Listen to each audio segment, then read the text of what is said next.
Maintenant que vous avez une idée globale des mouvements de masse d'air à l'échelle planétaire, nous abordons les phénomènes aérologiques, c'est-à-dire les phénomènes de masse d'air à une échelle beaucoup plus petite. Ces phénomènes vous concernent directement car ils conditionnent la qualité et la sécurité de vos vols. Vos connaissances en matière d'aérologie s'affineront avec l'expérience. Vous devez dès maintenant faire preuve de curiosité et d'un grand sens d'observation pour comprendre votre environnement. Et puis pour être capable d'analyser plus tard les conditions du moment et prévoir celles à venir. Ceci afin de prendre la décision de voler ou de rester sagement au décollage. Nous savons maintenant que l'air dans lequel nous volons est toujours en mouvement. Un air parfaitement calme n'existe pas.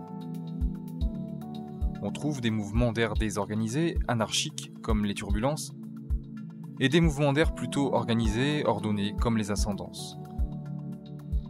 Ce sont elles qui vous permettront de rester de longs moments en vol. On distingue deux types d'ascendances. Les ascendances dynamiques, qui naissent de la rencontre du vent et d'un relief, et les ascendances thermiques, qui proviennent directement de l'activité solaire sur le sol. Il y a aussi les ascendances thermodynamiques, qui sont, vous l'avez compris, un mélange de ces deux phénomènes. Arrêtons-nous tout d'abord sur les phénomènes qui sont à l'origine de l'ascendance dynamique. Lorsqu'une masse d'air en mouvement va rencontrer sur son passage un obstacle qu'elle ne peut contourner, comme un relief montagneux, elle va devoir le surmonter, et ce vent remontant l'obstacle va donner naissance à l'ascendance dynamique. Malheureusement pour nous parapentistes, toutes les formes et tous les écoulements d'air ne sont pas propices à la création d'ascendances dynamiques exploitables. Pour qu'il y ait un bon rendement dynamique, 3 conditions doivent être réunies. Premièrement, il faut que l'axe de l'écoulement d'air, donc du vent, soit le plus perpendiculaire possible à l'obstacle.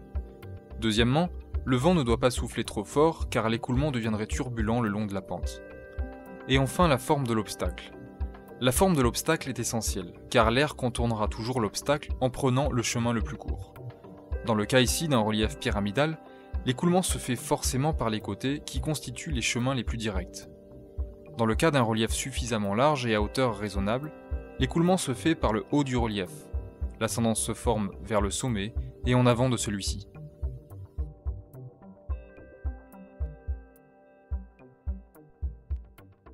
Voyons comment s'organisent les flux d'air le long de la pente. Il est important pour vous de comprendre ce phénomène pour mieux savoir exploiter les ascendances, mais aussi éviter les zones à risque. C'est au vent et en haut du relief que l'ascendance se crée. Plus l'on s'élève dans la zone ascendante, et moins l'ascendance est forte.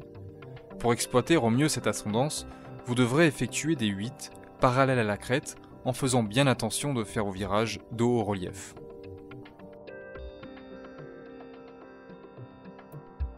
Sous le vent, les choses sont bien différentes. Les flux d'air vont générer une zone non pas ascendante comme au vent, mais descendante. En plus de cela, très turbulente. Plus on descend dans cette zone, et plus la descendance est forte.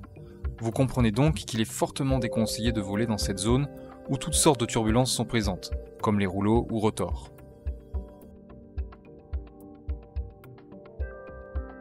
Ces vols en dynamique seront certainement vos premiers vols de durée. Pour profiter de ce genre d'ascendance, le pilotage reste simple.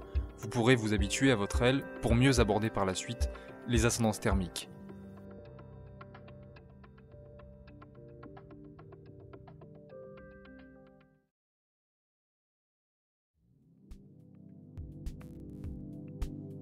Les thermiques. Voilà donc un autre type d'ascendance offrant la possibilité de faire durer les vols. Ces masses d'air chauds et invisibles, de taille plus ou moins importante, vont s'élever et emmener avec elles les parapentistes jusqu'aux nuages.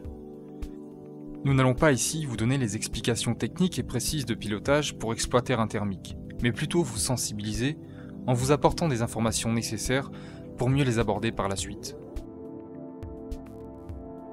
Comment se créent ces ascendances ? Rappelez-vous des transferts d'énergie utilisés par la nature. Par rayonnement solaire, le sol va être chauffé. Notons que, selon la nature du sol, l'énergie solaire peut ne pas réchauffer ce sol, comme par exemple un manteau neigeux, car dans ce cas-là, plus des 3/4 du rayonnement est réfléchi dans l'atmosphère.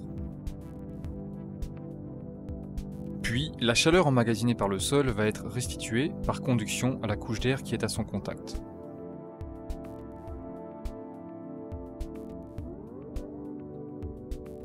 Cet air chauffé va devenir plus chaud que l'air qui l'entoure. Comme il est plus chaud, il est plus léger, et va donc s'élever par convection. 2 degrés d'écart suffisent pour créer cette différence de température, permettant à la bulle de s'élever. Cette bulle d'air chaud, en prenant de l'altitude, va se dilater. Or, tout gaz en se dilatant refroidit. Ce thermique va donc se refroidir d'environ 1 degré tous les 100 mètres. Il va s'élever tant qu'il sera plus léger, donc plus chaud que l'air l'environnant. Mais selon les conditions météorologiques du moment, l'échelonnement vertical des températures de la masse d'air peut varier. Quelles sont les conséquences pour notre thermique? Premier cas, la masse d'air décroît de moins de 1 degré tous les 100 mètres. Le thermique, partant du sol avec environ 2 degrés d'écart, va vite se retrouver dans un air ayant la même température. Son ascension va donc s'arrêter là. On dit dans ce cas que la masse d'air est stable. Second cas, la masse d'air décroît de 1 degré tous les 100 mètres. C'est aussi le cas du thermique. Il continuera donc à monter en gardant l'écart de température de son départ du sol. On parle dans ce cas d'une masse d'air indifférente. Ce sont des conditions favorables pour le vol en thermique. Dernier cas, la masse d'air décroît de plus de 1 degré tous les 100 mètres. Donc se refroidit plus vite que le thermique. La bulle continuera à monter jusqu'à une limite appelée plafond. La vitesse d'ascension du thermique est liée à l'écart de température entre le thermique et son environnement. Plus cet écart est grand, plus la vitesse d'ascension sera importante. Ce sont des conditions pouvant être fortes, propices aux turbulences, réservées aux pilotes expérimentés. On parlera de masse d'air instable. Lorsque la masse d'air est instable et que de forts écarts de température existent entre les thermiques et l'air ambiant, les bulles vont s'organiser en une véritable colonne d'air chaud. Si certaines conditions d'humidité et de pression de la masse d'air sont réunies, un nuage va se former au sommet de l'ascendance, le cumulus. Dès que l'ascendance s'arrête, le nuage n'est plus alimenté et va disparaître. Pour les parapentistes, le cumulus est le nuage roi, car il est signe de bonnes conditions de vol et surtout matérialise les ascendances thermiques. Mais il y a bien d'autres nuages à connaître.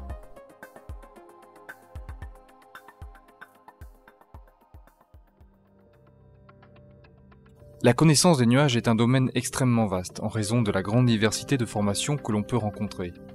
C'est pourquoi nous allons vous présenter les principaux nuages de chaque grande famille.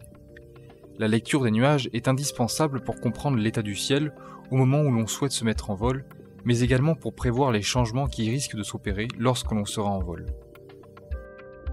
Les météorologues ont classé les nuages selon 2 critères, leur altitude et leur forme. Ils ont donc découpé la troposphère en 3 étages qui varient légèrement selon la latitude. L'étage inférieur, de 0 à 2000 mètres, l'étage moyen, de 2000 à 7000 mètres, l'étage supérieur, de 7000 à 11000 mètres. Pour identifier à quel étage appartient le nuage, on utilise un préfixe. Siro pour l'étage supérieur, alto pour l'étage moyen. Il n'y en a pas pour l'étage inférieur. Le deuxième critère est la forme. On distingue 2 formes de nuages. Les nuages de formation en strates, on utilise le terme stratus ou strato. Les nuages d'accumulation, on utilise dans ce cas le terme cumulus ou cumulo.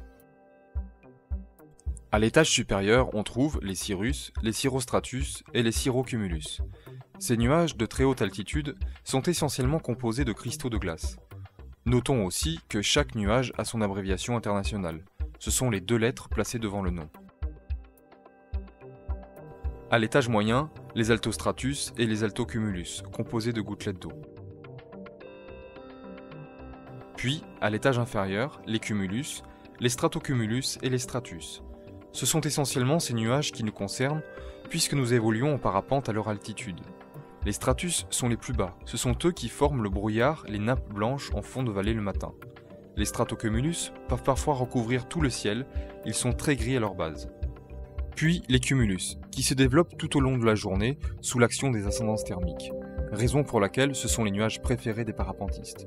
Enfin, les nuages à grand développement vertical, le cumulus congestus, le nimbostratus et le cumulonimbus. Ces nuages appartiennent à plusieurs étages à la fois.